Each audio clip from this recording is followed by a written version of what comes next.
provas. Alguém tem alguma dúvida da nota?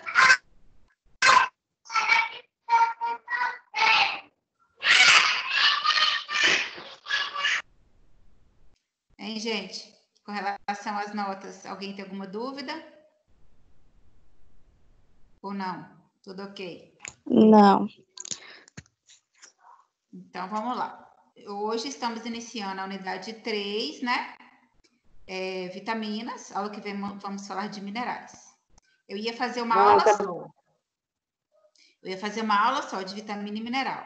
Só que aí eu achei que ia ficar muita informação, ia ficar meio cansativa. E eu achei aqueles videozinhos bem didáticos, principalmente o segundo, que eu acho que já deu para vocês pegarem bem. Aí, vitamina é o seguinte, vitamina, a gente não precisa decorar, a gente tem que decorar, né? Quais são as vitaminas, quais são os alimentos que têm vitaminas, quais interações de vitaminas, isso a gente não decora. Isso, com o passar do tempo, quando a gente começa a calcular as dietas, quando a gente começa a pensar nos alimentos-fonte, naturalmente a gente já vai aprendendo, vai associando, né? Igual todo mundo associa ferro com carne vermelha, ferro com verdura de folha verde escura, vitamina C com laranja, que são as mais usuais. Mas no dia a dia do nutricionista, que a gente vai elaborando os cardápios, a gente já vai aprendendo automaticamente, não precisa decorar. Agora, o que a gente precisa fazer é entender a diferença de vitamina hidrossolúvel para a vitamina lipossolúvel, né? Quais são as hidrossolúveis e quais são as lipossolúveis. Esse é o principal que a gente tem que saber. Assim como quando a gente for ver os minerais também. Quais são os macrominerais e quais são os microminerais. Aí são só as denominações, as funções, a importância, mas não precisa ficar decorando, porque toda vez que a gente for elaborar uma dieta, a gente vai ter disponível os livros, os guias, os guias, para a gente estar consultando. Então, a gente não precisa decorar, ok? Então, vamos lá. Vitaminas, unidade 3, seção 1. Definição de vitaminas. As vitaminas são micronutrientes, lembrando. Macronutrientes são carboidratos, proteínas e lipídios. Micronutrientes, vitaminas, elas são micronutrientes, pequenininhas. Vocês vão perceber que a unidade que a gente usa é micrograma, decigrama, é tudo muito, a quantidade é muito pequena de ingestão que a gente precisa, né? Diferente de gramas, quilos, quando a gente se refere a carboidrato, proteína e lipídio, a gente usa gramas, 100 gramas, 200 gramas, 500 gramas. Aqui é micrograma, porque são micronutrientes, né? Então, as vitaminas são micronutrientes que participam das reações químicas como coenzimas e como cofatores, não sendo utilizadas como substratos dessas reações. São nutrientes vitais, eficazes em pequenas quantidades, microgramas, e que não podem ser produzidos rapidamente para suprir a necessidade do corpo. Esses nutrientes não apresentam estrutura química semelhante entre si, e como pode ser observado por lipídios, por exemplo. Cada uma tem uma estrutura química diferente, e elas não conseguem ser produzidas rapidamente. Por isso que a gente tem que consumir diariamente as hidrossolúveis e as lipossolúveis, ok? Aí tem uma tabelinha que a gente chama de recomendação diária de ingestão, RDI, que tem lá por idade e por sexo a quantidade de ingestão diária que uma pessoa precisa. Uma criança é diferente de uma gestante, que é diferente de um idoso, que é diferente de uma mulher na idade reprodutiva, que é diferente da mulher na idade pós-menopausa, porque tudo vai variar. Por exemplo, a mulher pós-menopausa, geralmente ela tem osteoporose, então vai precisar de mais cálcio. A criança em fase de crescimento vai precisar de muito mais todos os tipos de vitaminas para estar em fase de crescimento, né? Formação óssea dos dentes.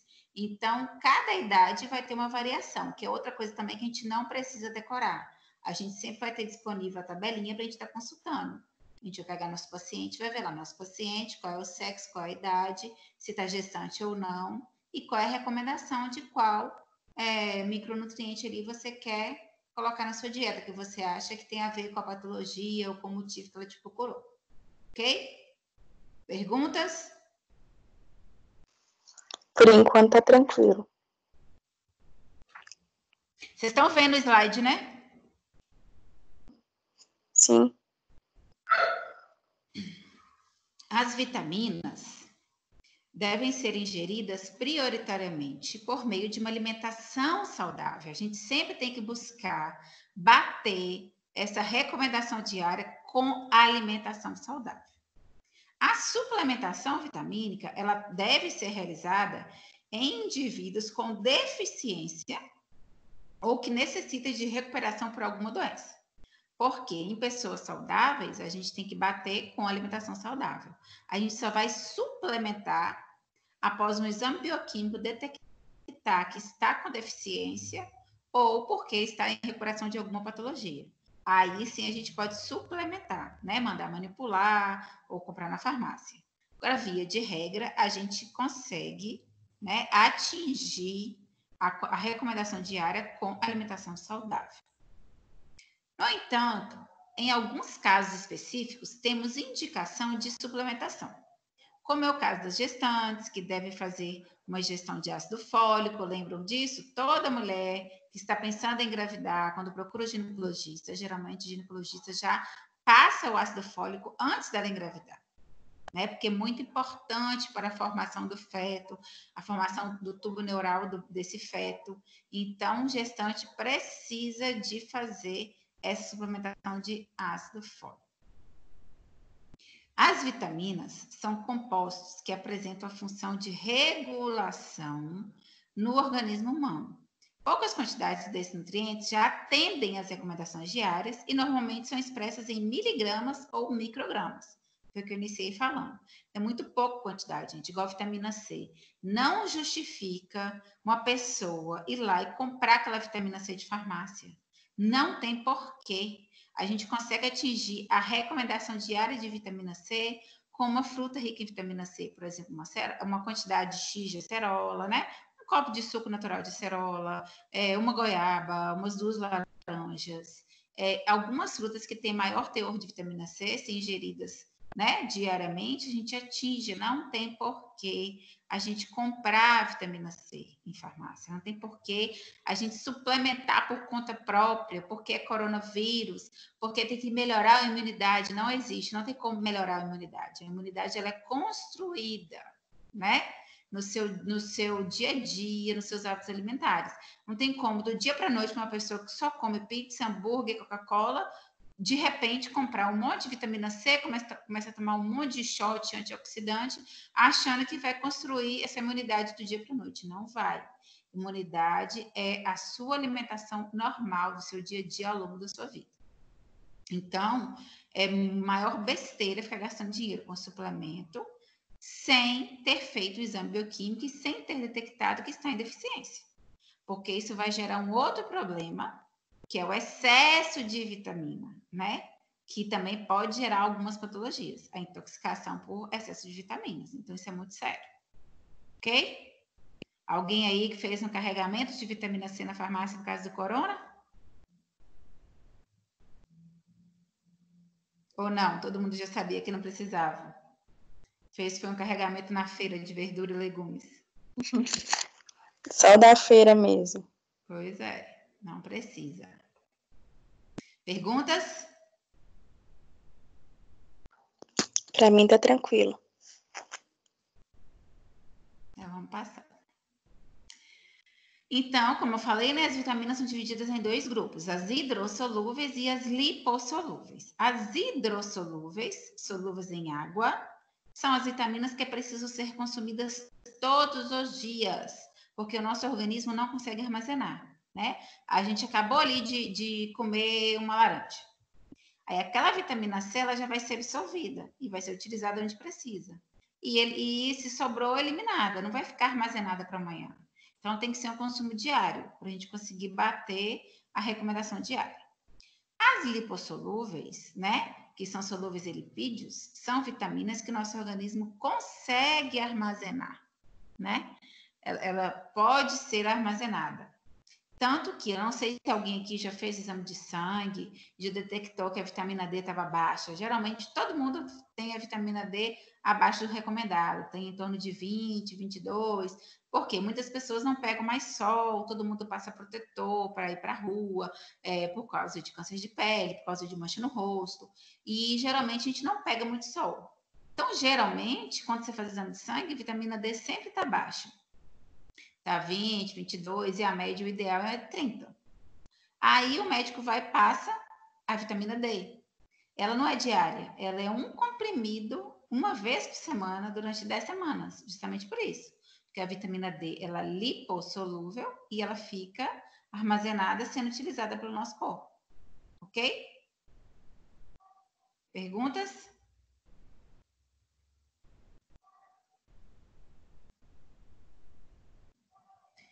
Então, as vitaminas lipossolúveis, né? Que são solúveis em lipídios, são a vitamina A, vitamina D, vitamina E e vitamina K. A DECA, para a gente decorar, né? Para lembrar mais rápido quais são as lipossolúveis, a DECA, A, D, E e K. A vitamina A, conhecida também como retinol. A vitamina D, conhecida como calciferol. A vitamina E, conhecida como tocoferol. E a vitamina K, conhecida como filoquina, né? Pode ser utilizado os dois nomes. Então, se aparecer alguma questão, retinol, calciferol, você tem que lembrar que é a vitamina que tá querendo dizer ali, que está sendo citado naquele enunciado. Assim como em concurso, né? Sempre cobra. Então, vamos lá. Vitamina A ou retinol. Ela atua na proteção da nossa pele, né? Manutenção dos tecidos epiteliais, intervenção no processo de visão, de produção de enzimas do fígado, de produção de hormônios sexuais e suprarrenais, né? Aí que acontece quando ela está em deficiência, quando a pessoa não ingere a quantidade recomendada diária por muito tempo. Não é assim, não, gente. Porque hoje eu não consumi, amanhã eu já estou com deficiência, não. Principalmente a lipossolúvel que fica armazenada. É aquela alimentação muito ruim, em que a pessoa raramente consome os alimentos que têm esse tipo de vitamina, que ao longo dos anos vai desenvolver alguma patologia. Aí, por exemplo, uma pessoa que não ingere alimento que tem a vitamina A por muito tempo, aí ela pode desenvolver a cegueira noturna, a secura dos olhos, xeroftalmia, queratinização da pele, diminuição de resistência às infecções, né? Imunidade vai caindo, mas isso é durante muito tempo sem consumir. Não é porque tem uma semana que eu não consumo que eu vou ficar com cegueira noturna, não, viu? Isso são pessoas com alimentação ruim, né? Desnutridas, ou que só consomem carboidratos, não consomem frutas, verduras. Então, pode vir a desenvolver, né, algumas patologias por esse déficit durante muito tempo. Ok? Perguntas?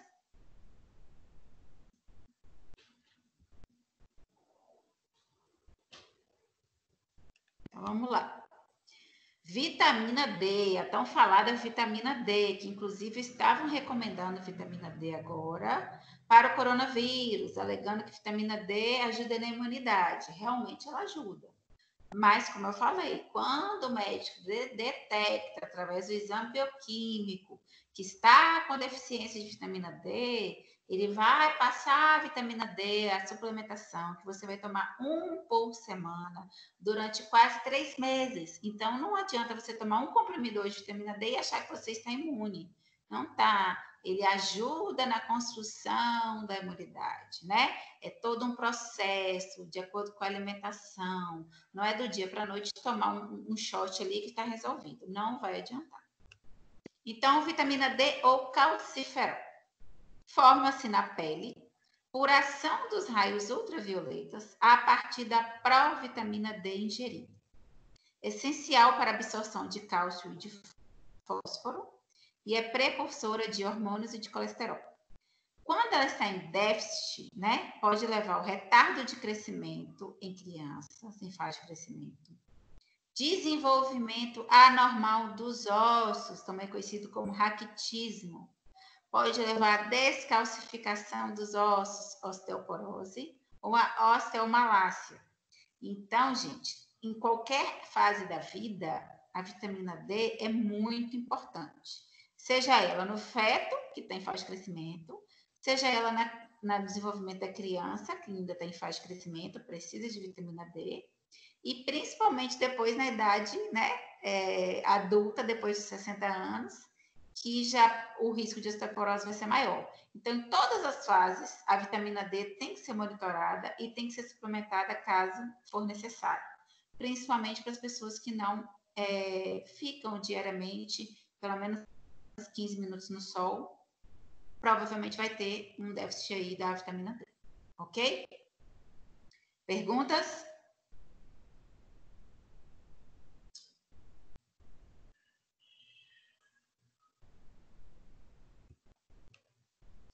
Vitamina E ou tocoferol. A vitamina D, ela contribui para a formação de gametas, previne abortos espontâneos, é antioxidante das células, diminui a formação de radicais livres e auxiliam na regeneração de tecidos. Quando a vitamina E ou tocoferol está em déficit, ela pode levar ao surgimento de anemia, né? Ela vai provocar destruição de glóbulos vermelhos, degeneração de tecidos, e pode causar também esterilidade, né? O homem para de produzir os espermatozoides, que pode deixar o homem estéril.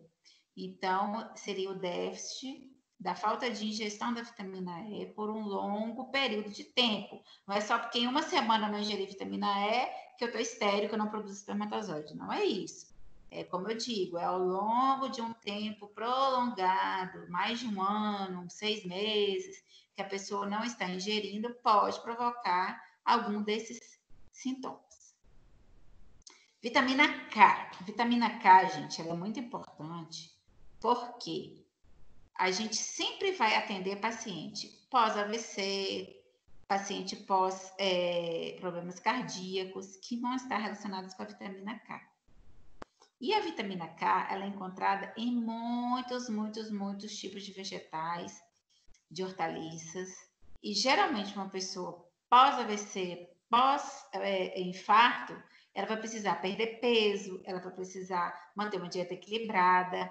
Então, fica muito difícil a gente conseguir fazer uma dieta rica em fibras, respeitando a não ingestão da vitamina K. É muito difícil. Então, preste atenção na vitamina K, quais são os alimentos fonte de vitamina K, porque sempre aparece paciente assim pra gente. Então, vamos lá. Vitamina K ou filoquina.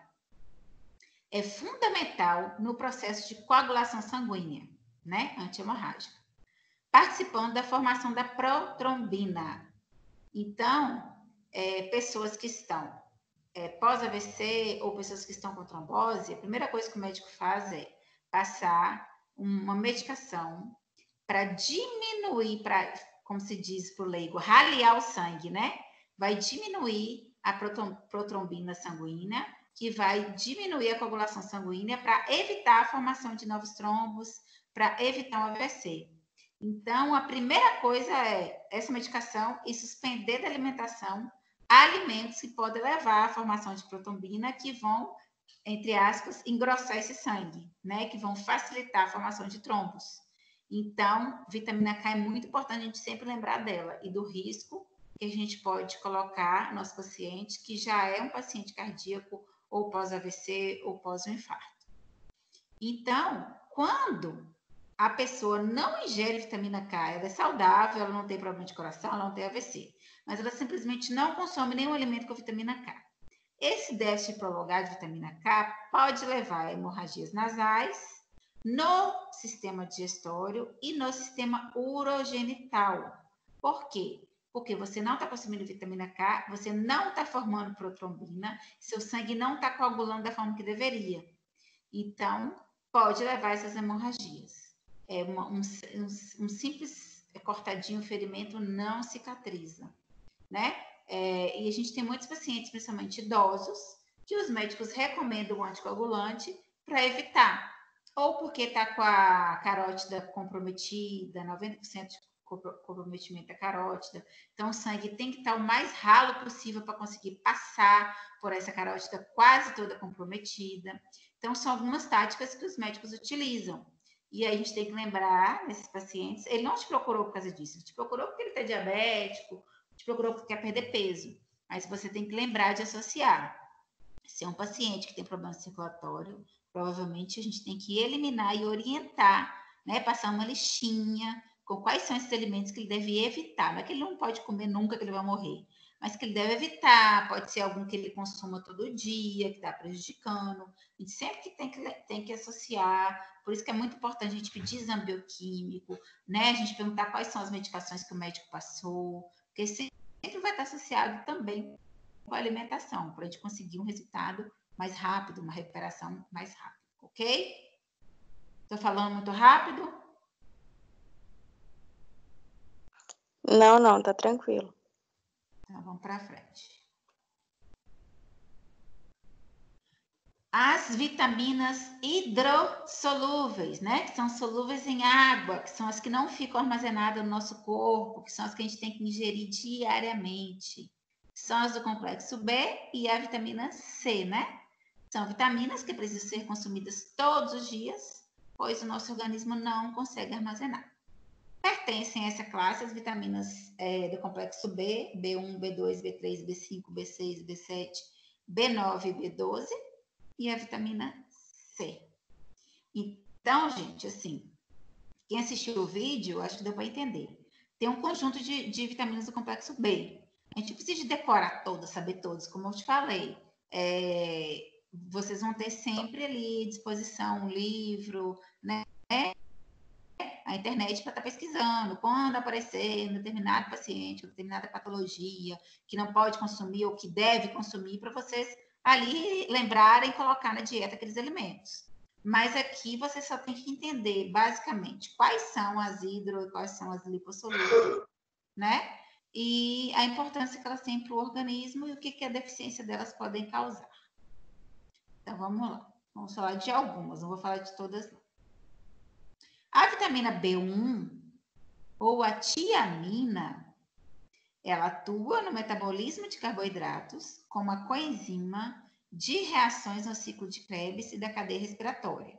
Ou seja, a vitamina B1, a tiamina, ela está intimamente ligada com o transporte de oxigênio do nosso corpo, a nossa cadeia respiratória, né?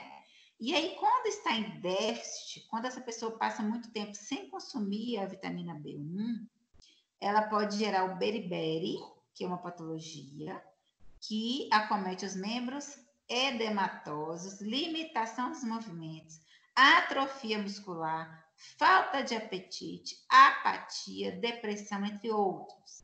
Então, mais uma vez eu digo, B1 é uma vitamina hidrossolúvel. A gente deve consumir diariamente. Se a gente passa meses sem consumir, pode levar ao beriberi. Não quer dizer que vá levar, porque você tem uma semana sem consumir, né? É por muito um período longo de tempo. Vitamina B2 ou a riboflavina. Atua no metabolismo de carboidratos, proteínas e de lipídios e é responsável também pela coordenação motora, né? Quando ela está em déficit, pode provocar rachaduras na boca, que é chamada de quelose, lesões na pele, nas mucosas e nos olhos. Riboflavina, B12.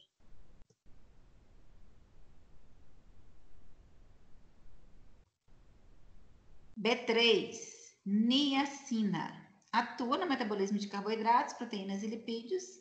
É produzida naturalmente a partir do metabolismo do aminoácido triptofano, né? Proteína, aminoácido.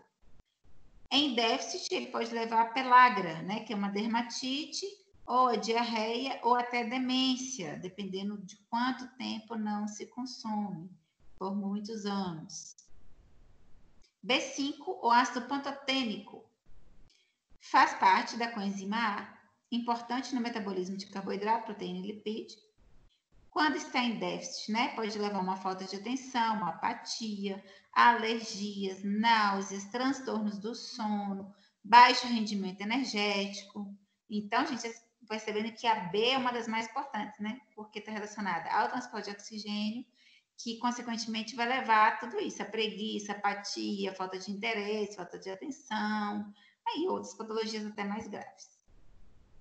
B6, piridoxina, atua no metabolismo de proteínas, descarboxilação e transaminação, aminoácidos, né? Então, ela atua diretamente no metabolismo dos aminoácidos. Quando está em déficit, também pode levar a algumas dermatites, anemia, língua dolorosa, perda de peso, deficiência imunológica, né? Imunidade baixa. B9, é o que eu falei das gestantes, né? O ácido fólico. É imprescindível no processo da divisão celular e atua conjuntamente com a B12. Quando está em déficit, a língua fica vermelha, pode causar diarreia e anemia. A B12, cianocobalamina, atua no metabolismo dos ácidos nucleicos e é indispensável para a formação de hemácias, facilitando a assimilação de ferro, né? Então, sempre no exame bioquímico vem lá B12, geralmente vem, né? Geralmente os médicos pedem, porque são umas que a gente tem que estar sempre acompanhando também, principalmente em pessoas que sempre têm casos de anemia, principalmente em mulheres que menstruam mensalmente, que correm um risco maior de anemia, né? Por quê? Porque ela é indispensável para a formação de hemácias, que vai facilitar a assimilação do ferro. Então, em déficit, a anemia B12 pode levar a anemia perniciosa, transtornos nervosos e mentais, danos cerebrais. Então, é seríssimo. Sempre tem que estar sendo acompanhada e, se depender, né? Depender da pessoa, desse déficit, deve ser suplementada. Mas, geralmente, com a alimentação a gente consegue. Ok? Vitamina C, né? O ácido ascórbico, a mais famosa e a mais conhecida. Mantém a integridade das paredes capilares sanguíneas, é antioxidante e participa dos processos de desintoxicação do fígado, detox, né? O nosso único detox do corpo, fígado e rim. Então, ela ajuda aí no detox do fígado natural. E em déficit, uma doença muito conhecida que a gente estuda na escola, que é o escorbuto. Alguém lembra o que é o escorbuto? Eu não. Ninguém lembra disso do colégio? Aquelas aulas de ciência? Aquela doença dos marinheiros? Eu vi aqui no vídeo. Na verdade, assim, ninguém sabia a existência dessa doença ainda, né? 200 anos atrás. E aí começaram a perceber que muitos marinheiros que ficavam meses no mar desenvolviam um sangramento na gengiva. E após alguns estudos, algumas descobertas, né, descobriram que quando tinha muita laranja no convés, que eles tinham essa laranja aí por muitos dias durante a viagem, não chegava em terra com sangramento na gengiva. Aí começaram a achar que a relação era com laranja. Aí até descobri que, na verdade, era vitamina C. Então, a falta de vitamina C por longos dias, né, por meses, pode gerar o escorbuto, que é o sangramento da gengiva. Ok? Ok.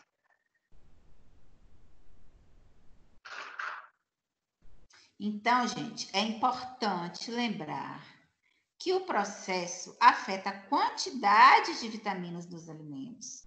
E, por exemplo, o processamento, né? O cozimento, a forma de fazer, ele vai afetar a quantidade de vitamina. Porque durante o cozimento, a vapor, esses nutrientes vão ficar concentrados, né? Nos alimentos. Já no cozimento em água, faz com que os nutrientes hidrossolúveis sejam dissolvidos nessa água, reduzindo o teor, né, dessas vitaminas no alimento. E, consequentemente, a quantidade de vitaminas que será consumida será menor. Então, o ideal é a gente sempre cozinhar no vapor. Se não puder cozinhar no vapor, cozinhar em um mínimo de água possível e tentar aproveitar aquela água. Por exemplo, em casa, você está cozinhando ali para fazer uma salada. Um chuchu, cenoura, batata. Aí aquela água do cozimento, em vez de você jogar fora, você pode usá-la para cozinhar, por exemplo, arroz ou feijão. Pelo menos você não está jogando fora a grande quantidade dessas vitaminas hidrossolúveis, né? E a gente pode fazer isso também em restaurante. Então, se não for possível cozinhar no vapor, a gente tem que tentar aproveitar essa água de cozimento, porque tem muita vitamina perdida ali nessa água de cozimento. Ok? Ok. Já os alimentos crus, né? Eles são ricos em vitaminas, porque ele não passou por nenhum processamento, então as vitaminas estão todas ali naquele alimento cru. E por isso é indicado o consumo de vegetais e folhosos, né? Na sua forma in natura, sempre que possível. Evitar refogar folhosos, né? Em vez de comer couve refogada, preferir a couve crua. Em vez de preferir qualquer alimento que vá ao fogo, tentar comer cru, se possível. Por quê? Porque aí você mantém, né, toda a quantidade ali de vitaminas naquele alimento. De forma geral, os alimentos integrais, como as nozes, castanhas, vegetais e frutas, sempre serão necessários na dieta diariamente, porque fornecem nutrientes essenciais às funções do organismo humano. E como são consumidas cruas, né, ele vai deter ali toda essa quantidade de vitamina que a gente precisa. Então, sempre orientar o paciente que é melhor consumir cru, né? Evitar levar ao fogo. E se levar ao fogo, preferir no vapor. Ou uma sopa que vai aproveitar a água, ou pegar aquela água do cozimento, se não tiver o vapor, e usar para fazer o feijão, o arroz, qualquer outra coisa, para não desperdiçar. Mas, de preferência, consumir cru. Primeiro, porque cru tem mais fibras, né? Que vai ajudar nas outras questões que a gente já estudou. E além das fibras, vai ter uma maior quantidade de vitaminas presentes ali, porque não teve processamento. Pergunta, gente? Alguma pergunta?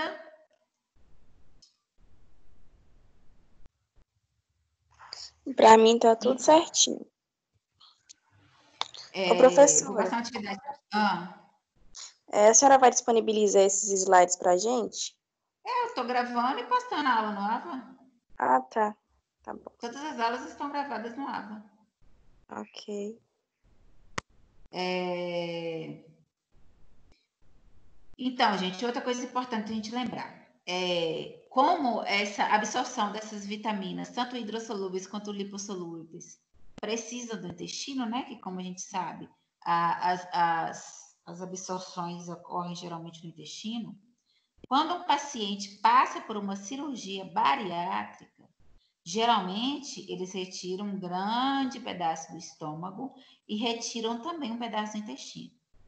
Então, além de caber muito menos comida nesse estômago, né, que foi reduzido aí a 10, 20% do tamanho antigo, também se reduz a parte do intestino ali responsável pela absorção. Então, além desse paciente bariátrico não está conseguindo consumir a quantidade de frutas e verduras, porque faz muito volume, né? Diariamente, ele ainda está sendo prejudicado, porque a absorção no intestino não está sendo a mesma. Então, todo paciente bariátrico necessariamente tem que fazer exames constantemente e o resto da vida fazer suplementação de vitamina, aquele centro de A a Z, geralmente eles têm que tomar o resto da vida um por dia, e também monitorar a questão da B12, né? Das vitaminas B, porque pode levar anemia seríssima, perniciosa mesmo. Então, geralmente, o endócrino que acompanha esse paciente bariátrico vai solicitar esses exames com frequência e vai aplicar as injeções e passar essa suplementação. E junto com esse endócrino, a gente tem que estar ligado no que o endócrino está passando, para a gente conseguir colocar, né, na alimentação ali o máximo que a gente conseguir de vitaminas, para evitar deficiências. Não sei se vocês conhecem, convivem com alguém que já fez bariátrica, mas via de regra, todos ficam quase carecas, o cabelo quase cai todo, a unha fica muito frágil. Tudo isso por quê? Porque o consumo de proteína está muito abaixo. né? O consumo de todas essas vitaminas que a gente falou fica muito, muito abaixo, praticamente zero. Porque, ainda mais no início, nos 3 primeiros meses, que é alimentação líquida, pastosa, não come nada cru, não vai comer verdura. E mesmo se comer, vai estar muito cozido, amassadinho, que já vai ter perdido quase tudo no cozimento. Então, é preocupante esse início aí. E aí, o paciente que faz todo o acompanhamento antes da cirurgia, com o nutricionista, com o psicólogo, com o médico, ele vai entender a importância dele reaprender a comer, a importância dele fazer os exames com frequência, a importância dele fazer atividade física, né? A importância real de que é um pós-operatório de bariátrica. Só que, infelizmente, hoje em dia, como se diz, está prostituída a bariátrica, né? As pessoas estão engordando para chegar na obesidade mórbida para conseguir operar, achando que após a cirurgia todos os problemas acabaram. E é aí que se enganam, porque os que emagrecem muito rapidamente não se reconhecem no espelho, aí pode gerar vários transtornos psicológicos, né, psiquiátricos mesmo, que precisam de internação, precisam de uso de medicamento fortíssimo. E tem aqueles que não levam o tratamento a sério, até emagrece um pouco no início, mas em seguida recupera todo o peso. Então, assim, quando iniciou a bariátrica era só pelo SUS. As pessoas ficavam 1 ano na fila, 2 anos na fila, operavam só aqueles de 200 quilos, 250 quilos mesmo. E pelo SUS é obrigatório 6 meses no mínimo de pré-operatório com tratamento com nutricionista, psicólogo, para entender e aprender. Porque não adianta cortar o estômago e o intestino se a mente não mudar, né? Porque a gente brinca, o olho gordo, o olho de gordo, que só fica pensando em coisa gorda, né? Pensando em gordice. Depois da bariátrica, cortou, só cabe um copinho de café. Mas a mente obesa, que só pensa em gordice, vai fazer o quê? Vai consumir um copinho de café de leite condensado. Vai consumir o quê? Sorvete. Coisas muito calóricas. Por quê? Porque ele não trabalhou, ele não aprendeu, né? Ele não entendeu a necessidade dele mudar a alimentação dele. Então, a gente tem muito caso também de óbito pós-cirurgia por conta disso. Ainda está cicatrizando, né? Não pode consumir carne, por exemplo, não aguenta, vai lá e come carne. Aquela carne não é digerida, porque o estômago ainda está em recuperação, ele foi todo cortado, ele tem que cicatrizar. Aí aquela carne não é digerida porque não tem ácido clorídrico suficiente. Aí vai apodrecendo, vai putreficando, né? Vai em estado de putrefação ali mesmo, aquela carne, e essa pessoa acaba na UTI, e muitas vezes é a óbito, né? Provoca uma infecção generalizada nos órgãos. Então, é seríssimo. E lidar com o paciente bariátrico é muito complicado, porque muitos deles já vêm do problema da compulsão alimentar, que tem que ser tratada antes da bariátrica. E, infelizmente, as pessoas estão resolvendo assim hoje. Quero fazer bariátrica, daqui a 1 mês já está operando. E só procura um nutricionista para pedir o laudo da bariátrica. E não voltam depois. Faz qualquer dieta que vê na internet. Então, assim, é perigosíssimo. Principalmente nessa questão aí de absorção de vitaminas, né? De absorção de micronutrientes no geral. A falta que vai ocasionar todas essas doenças que a gente viu aí.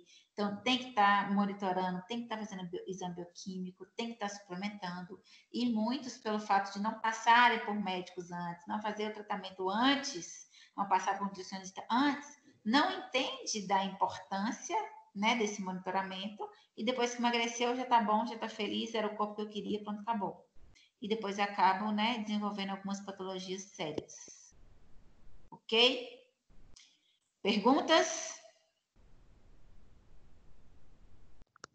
Não. Não? Então vamos lá. Não. Eu desenvolvi uma atividade aqui para vocês, pensando que teriam todos os alunos online, mas a gente só tem 7 alunos. Então nós vamos redividir isso aqui. Cada aluno vai pesquisar, né? Vocês podem fazer, como vocês são 7, eu acho melhor fazer um grupo aí de 3 pessoas e ficar com a vitamina A, D, E e K, e as 4 pessoas ficarem com as vitaminas do complexo B e do C. O que vocês acham? Pode ser? Pode Porque ser. vitamina A, D e K é menos, são só 4, né? E a vitamina B e C é maior quantidade. Aí vocês dividem, eu já vou postar lá no grupo do WhatsApp que fica melhor. Aí vocês vão pesquisar na internet, artigo, Pode pesquisar aí à vontade. E aí, qual é a vitamina? Vamos supor, vitamina A. Aí você vai pesquisar tudo a vitamina A, né? Quais são as doenças que a deficiência dela causa, quais são as principais funções da vitamina A e quais são os principais alimentos fonte da vitamina A, por exemplo. Aí vocês podem fazer um quadrinho, colocando assim, a vitamina, quais são as principais funções, quais são as doenças resultantes da sua carência e quais são os principais alimentos. Pode ser um quadrinho, pode ser da forma que vocês quiserem. Aí vocês vão fazer aí das suas vitaminas e daqui 1 hora a gente volta para a gente discutir para vocês apresentarem. Tá bom? E aí vai valer pontos só para você 7. Quem não está online vai ficar seus 200 pontos. Não tem chamada, mas tem ponto. Beleza. Tá bom? Okay. Eu só vou alterar aqui a quantidade de aluno e vou tirar uma foto e postar lá no grupo.